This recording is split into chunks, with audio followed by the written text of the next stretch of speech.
하나님은 이제 크신 분이십니다. 우리의 생각과 이 지경으로 다 담을 수 없이 크신 분이시죠.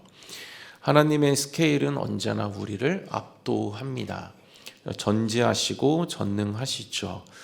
우리의 머리털까지도 다 세신 바 되었고 능치 못하실 일이 전혀 없으신 분이십니다. 본문에서도 능히 하실 이에게 이렇게라고 되어져 있죠. 능력이 충만하신 분이시다. 그 능력으로 일하신다라는 것이죠. 문제는 때로 우리가 제한할 때가 있다라는 것입니다. 하나님은 너무 작다고 스스로 여길 때이죠. 세상이 너무 커 보이고 두려움이 엄습해 오면 이제 하나님이 작아 보이기 시작합니다. 그래서 누구도 예외가 아닌 것이죠. 환경을 크게 보고 이제 하나님을 작게 보는 것입니다. 그러나 성경이 증언하는 하나님은 능치 못하실 일이 없으신 전능하시고 크신 하나님이십니다. 결코 작으신 분이 아니시다라는 것이죠. 우리가 상상하는 것, 기대하는 것, 계산하는 것 이상으로 모든 것 위에 훨씬 뛰어넘어 역사하실 수 있는 전능하신 하나님이십니다.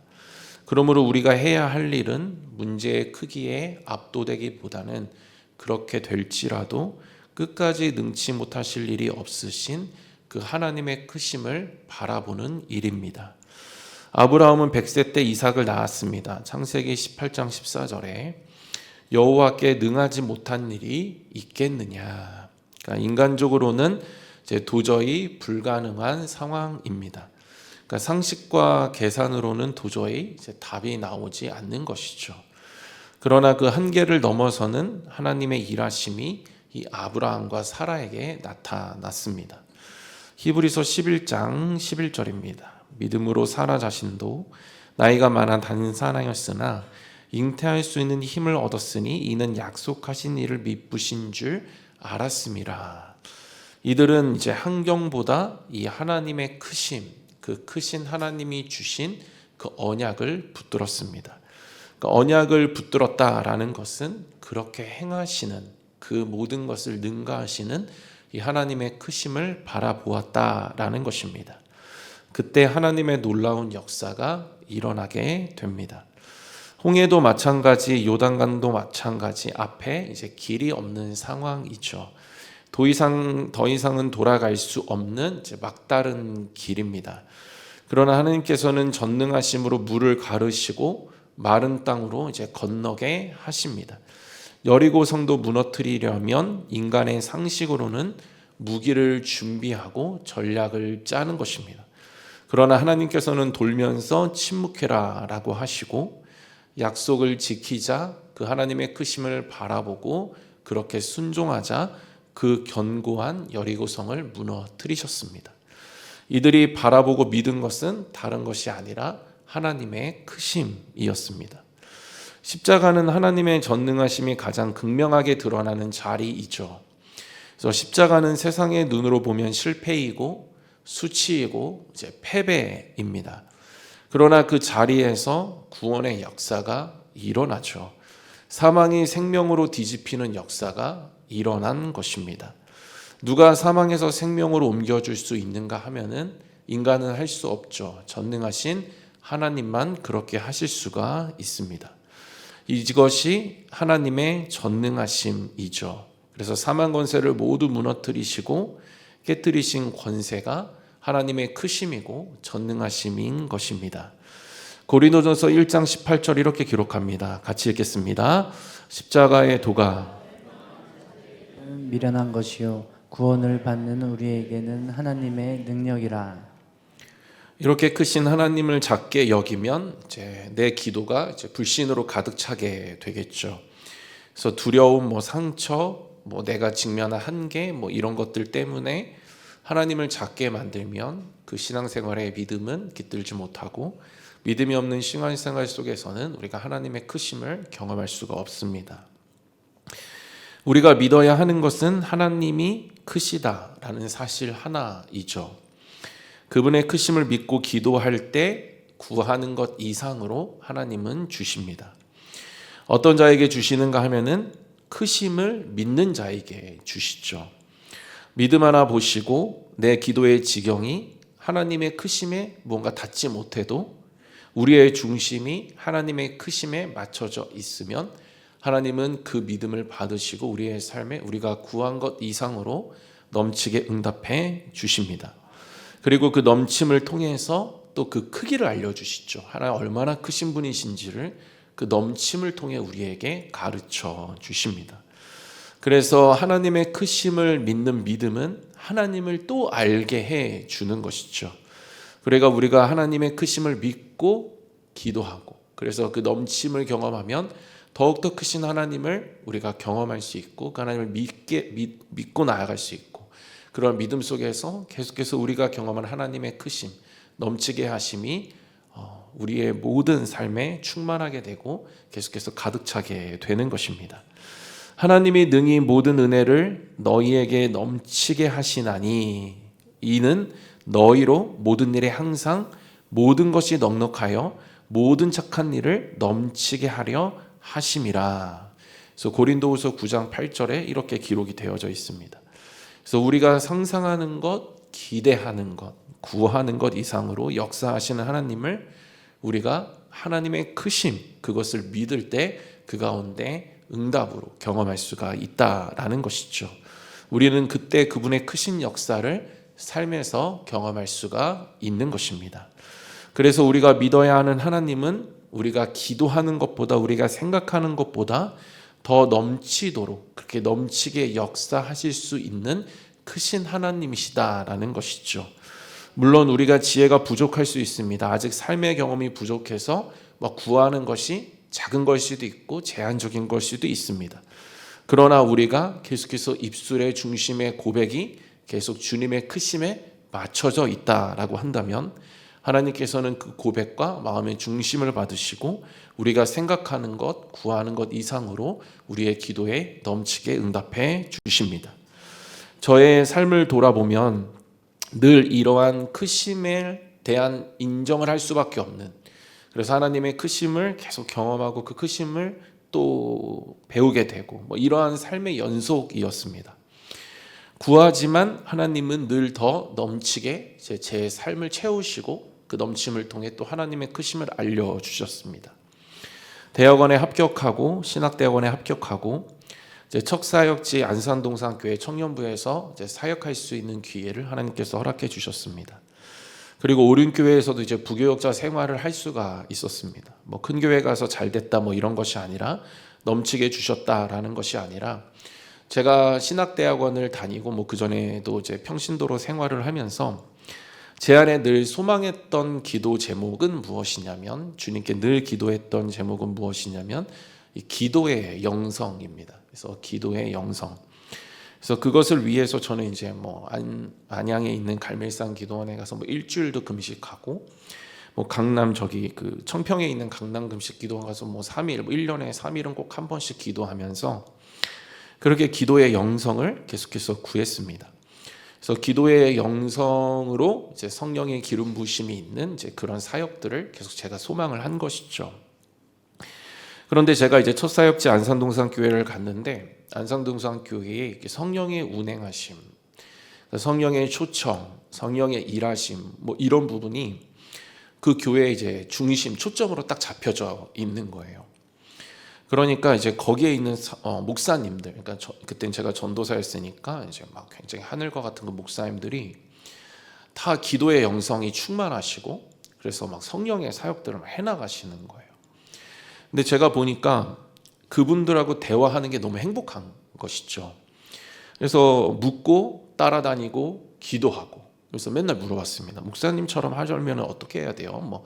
목사님처럼 이렇게 기도 인도하려면 어떻게 해야 돼요?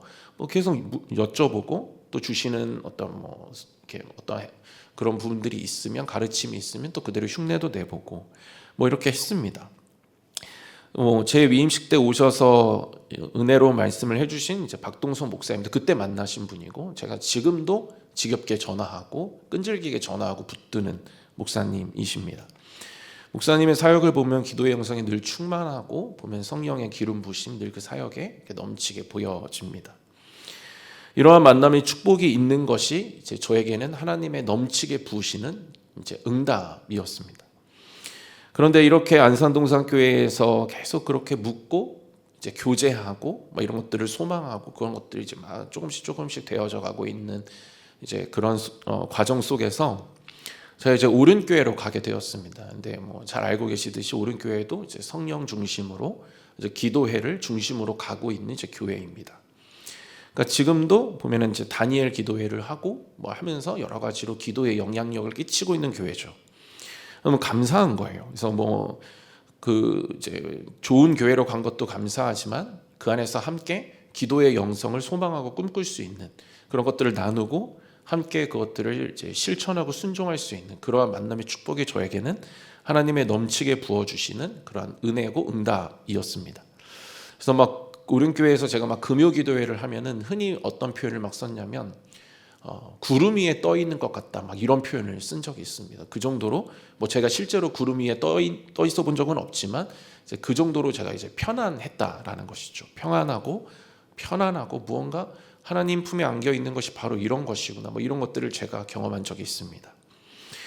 그리고 이제 목사님이 하시는 막 기도회 같은 것들을 함께 하면서도 목사님 하시는 기도를 소망하고 막 목사님께 또 여쭤보고 막 이렇게 했죠. 그리고 이제 막 금요기도회 때 기도하는 그 영성으로 이제 기도의 영성을 가지고 이제 막 주일 사역들을 해 나아가는 것입니다.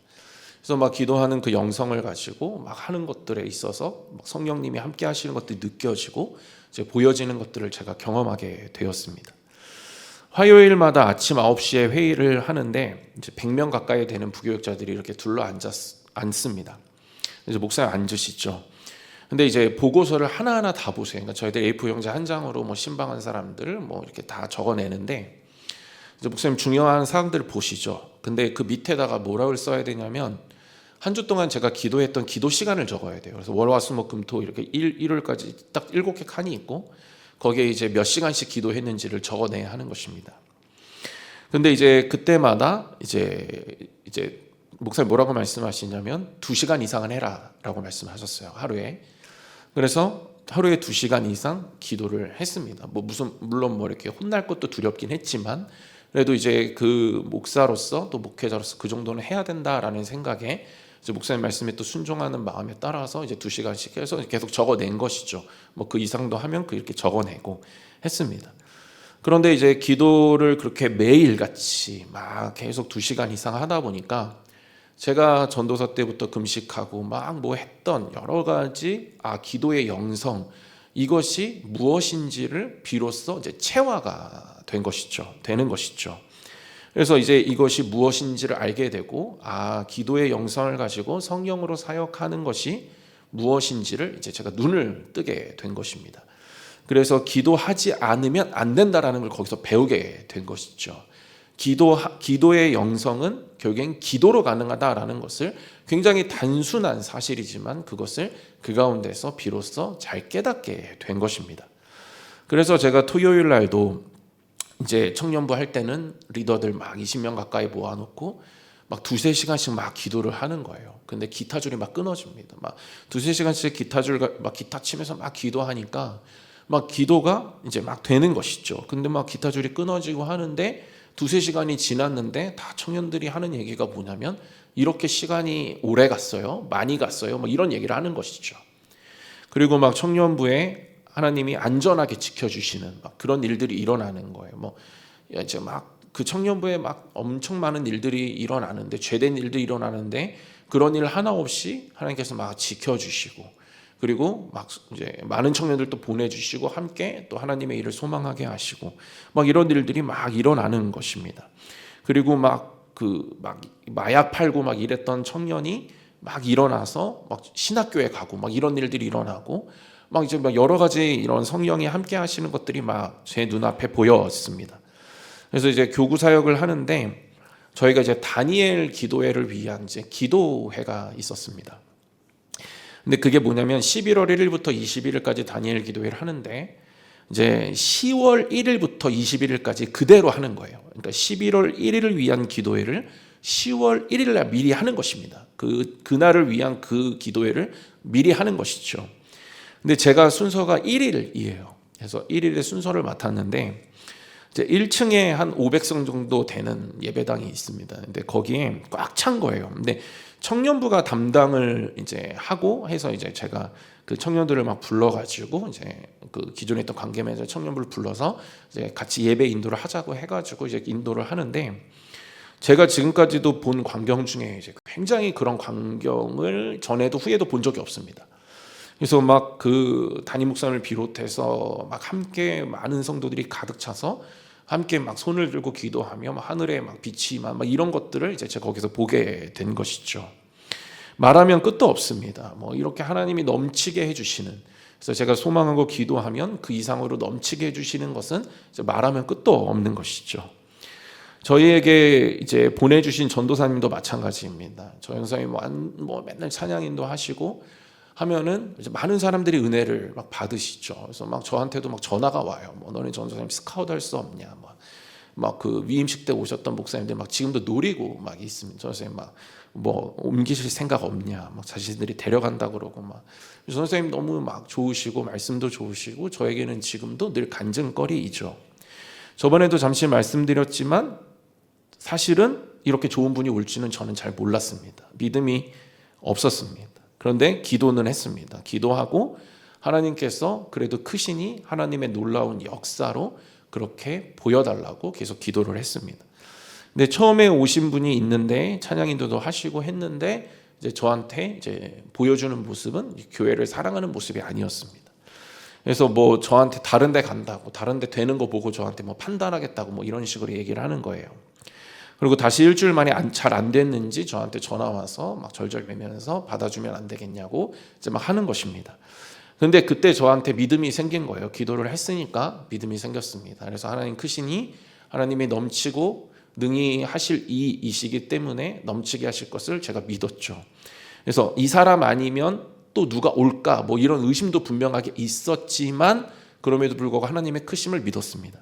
그래서 이분을 딱 봤을 때 교회를 이렇게 함부로 여기는 사람이라면 안 되겠다라고 해서 성도들에게 유익하지 않겠다라고 해서 그냥 과감하게 담대하게 이제 거절을 했죠.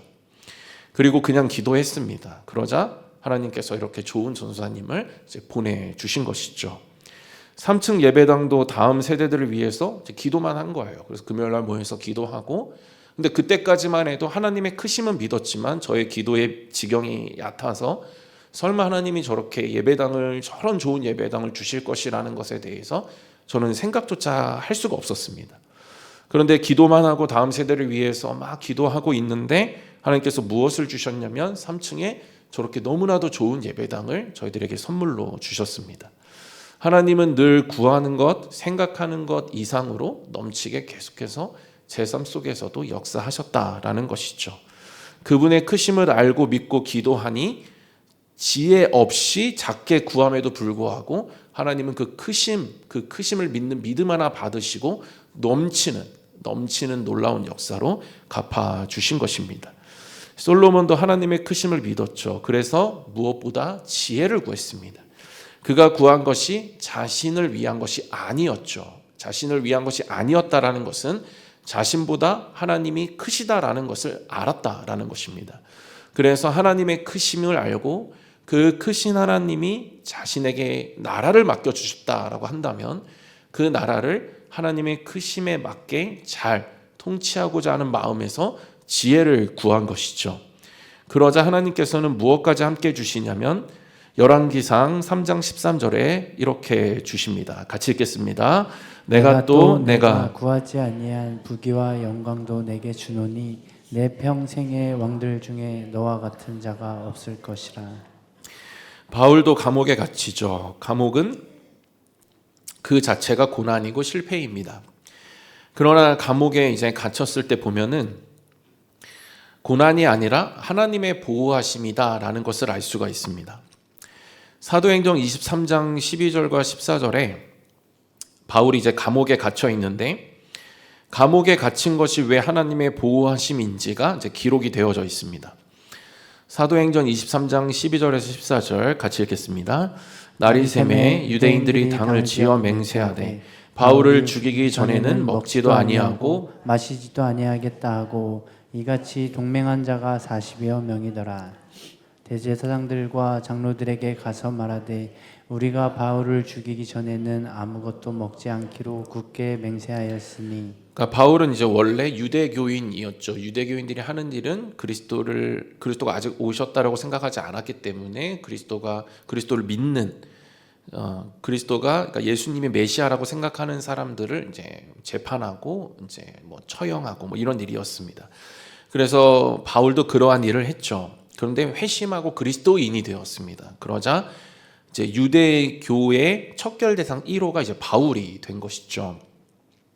그러니까 작정하고 결의해서 바울을 죽이겠다라고 지금 유대인들이 결의하고 작정하고 뭐 얘기하고 있는 것입니다. 그래서 동맹한 숫자가 40여 명 되어져 있죠. 그래서 막 굳게 먹지도 않고 마시지도 아니하겠다라고 하면서 이제 맹세까지 하는 것입니다.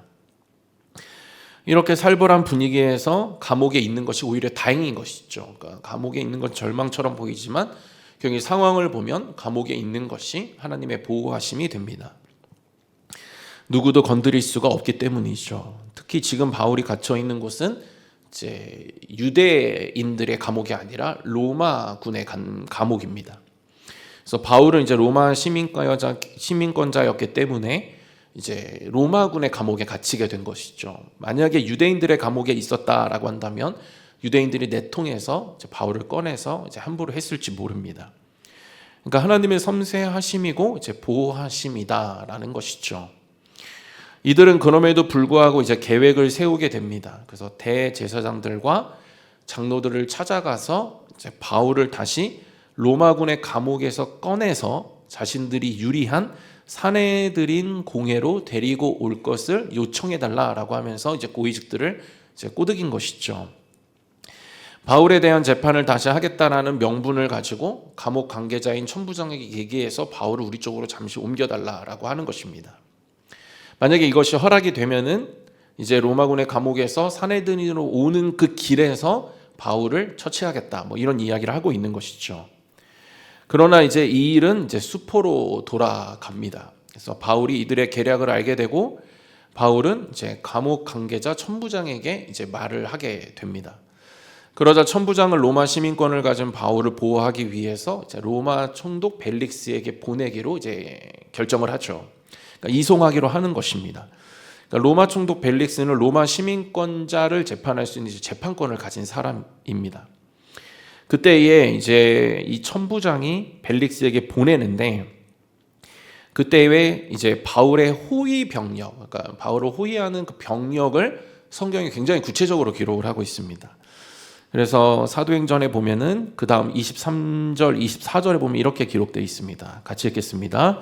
백부장 둘을 불러 이르되 밤 제3시에 가이사랴까지 갈 보병 200명과 기병 70명과 창병 200명을 준비하라 하고 또 바울을 태워 총독 벨릭스에게로 무사히 보내기 위하여 짐승을 준비하라 명하며.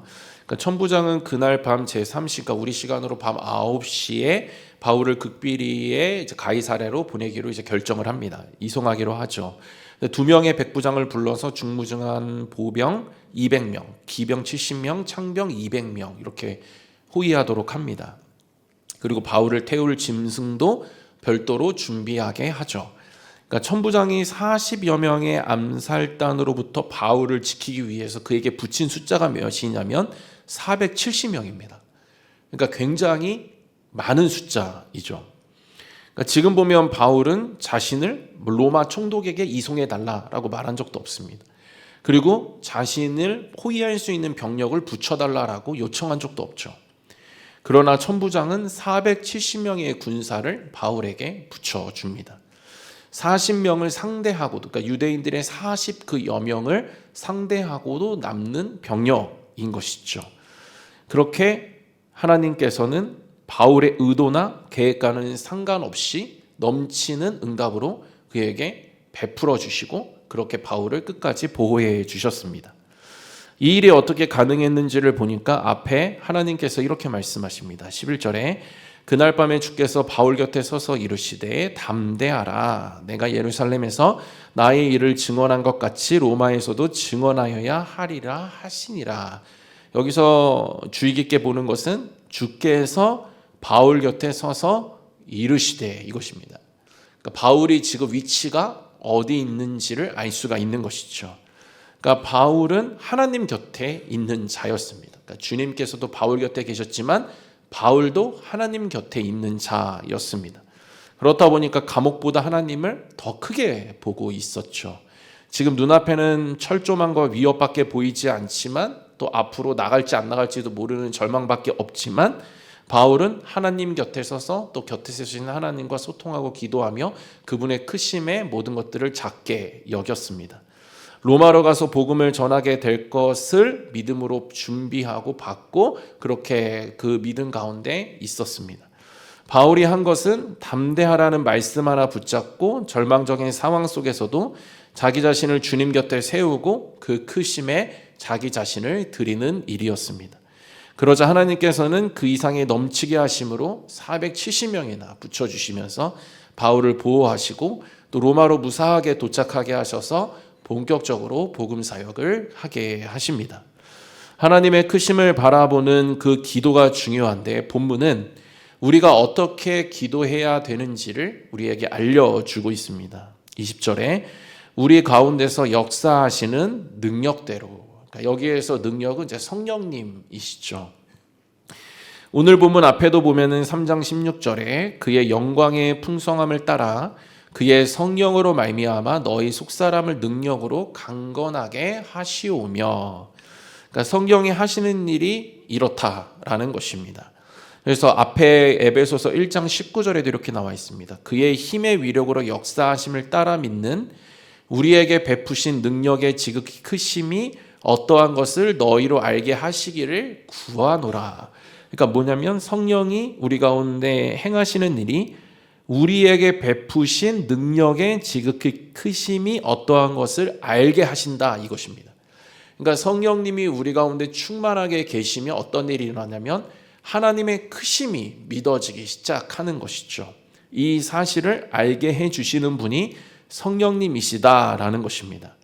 그래서 성령이 하시는 일은 뭐냐면 영광의 아버지께서 지혜와 계시의 영을 너에게 주사 하나님을 알게 하시니, 그러니까 성령이 우리 가운데 오시면 지혜와 계시의 영으로 오시죠. 지혜와 계시의 영은 하나님을 더 알게 해주는 영입니다. 깨닫게 해주는 영이죠.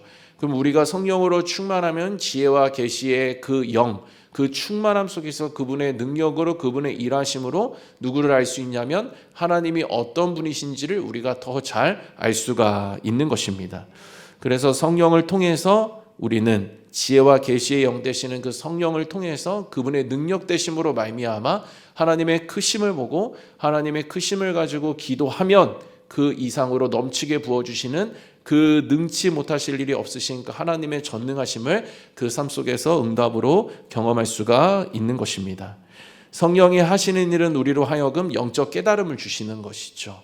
그래서 우리가 하나님의 크심을 알게 하는 그 능력이 되시는 것입니다. 그래서 우리가 성령이 충만해야겠죠. 성령이 하나님을 알게 하시기 때문입니다. 그래서 이 예배 가운데에서도 막 급하게 쫓기도 와서 막 아무것도 정리되지 않고 마음도 그냥 짓눌려 있고 해결되지 않고 막 이렇게 돼버리면 결국에 우리 안에 성령을 모실 수 있는 어떤 준비되는 시간들이 없고, 그렇다 보면은 지혜와 계시형에서 멀어져서 이 예배도 아무 의미 없이 드려지게 되는 것이죠. 그러나 미리 와서 막 기도하고 좀 나의 한 주간의 삶이 스스로도 실망스러우니 좀 미리 와서 10분 전이라도 와서 기도하고 좀 성령 안에서 많은 것들을 풀어내고 다시 성령을 모시고 성령으로 충만해지면 그분이 지혜와 계시형으로 우리 가운데 충만하게 계시기 때문에 무언가 급하게 쫓기도 와서 드리는 산만한 예배보다는 그 전에 와서 성령으로 충만하게 돼서 그 예배가 뭔가 다르다라는 것을 이제 느끼게 되는 것입니다. 그것은 성령님이 우리 가운데 살아계신 하나님으로 이제 우리 가운데 계시다라는 것을 증명하는 것이죠. 살아계신 하나님이 성령으로 우리 가운데 계신다. 그 예수의 영이 우리 가운데 계신다. 그 주님이 우리 가운데 계시면 우리 안에서 살아있는 역사들이 펼쳐나게 되어집니다. 그래서 성령님은 살아계시기 때문에 우리 가운데 계속해서 그 살아계심을 통해서 우리를 살리도록 하는 영으로 계속해서 우리 가운데 일하십니다. 그래서 이 사실을 계속 깨닫게 해주는 것이죠. 성령의 충만은 무엇으로 가능한가 하면은 기도로 가능합니다. 그래서 내년을 준비하는 우리가 기도해야 하는 것은 성령이 충만해야지만 그 능력이 지극히 크심을 알 수가 있습니다. 성령이 충만해야 지혜와 계시의 영으로 우리가 하나님이 어떤 분이신지를 그분의 크심을 우리가 그때 알 수가 있습니다. 그래서 기도할 때에 우리가 그 죄가 보이고 성령이 나의 가운데 온전히 거하시지 못하는 막고 있는 것들이 보이고 그랬을 때 기도함으로 말미암아 십자가의 것을 못 받고 다시 내 마음을 정결하게 하고 청결하게 할 때에 다시 내 안에 성령님이 일하시고 그러면 그 일하심을 통해 우리가 알 수 있는 것은 하나님이 크시다라는 것이죠. 그 크심을 알고 우리가 그 중심을 정하고 그분께 나의 기도 제목이 작더라도 그분께 그 중심을 드리며 믿음으로 우리가 기도할 때 분명한 것은 하나님은 계속해서 그렇게 일하셨던 것처럼 계속해서 우리의 삶에 넘치고 그렇게 능히 하실 그 전능하심을 보여주시는 놀라운 역사와 응답으로 함께해 주실 것입니다. 말씀을 마무리하겠습니다. 기도는 내 안에 이 성령의 능력을 충만하게 하는 일입니다. 그 능력이 내 안에 충만하면 하나님의 크심을 알게 되죠. 그 크심이 믿어지게 되고 담대하게 기도하게 되어지고 그래서 우리는 상황이 아니라 하나님을 끝까지 바라보며 우리의 기도 중에 작다 하더라도 그 크심을 믿는 믿음 속에서 그 믿음을 받으시고 우리의 기도 이상으로 역사하시는 하나님을 경험할 수가 있는 것입니다. 베드로가 그랬습니다. 무리를 걸어오라는 주님의 말씀에 그대로 순종하죠. 무리를 걸으라는 주님의 말씀에 주님 보고 그냥 발을 내딛습니다. 기도도 순종인 것이죠. 기도하라라는 주님의 말씀에 순종해서 기도하게 될 때에 우리는 우리의 모든 것을 능가하여 무리를 걷게 해주시는 그 하나님의 놀라운 넘치게 하심을 은혜로 응답으로 경험하게 될 것입니다. 어떻게 기도하든 하나님의 크심을 놓치지 아니하시는 저와 여러분들 되시기를 주님의 이름으로 소망합니다.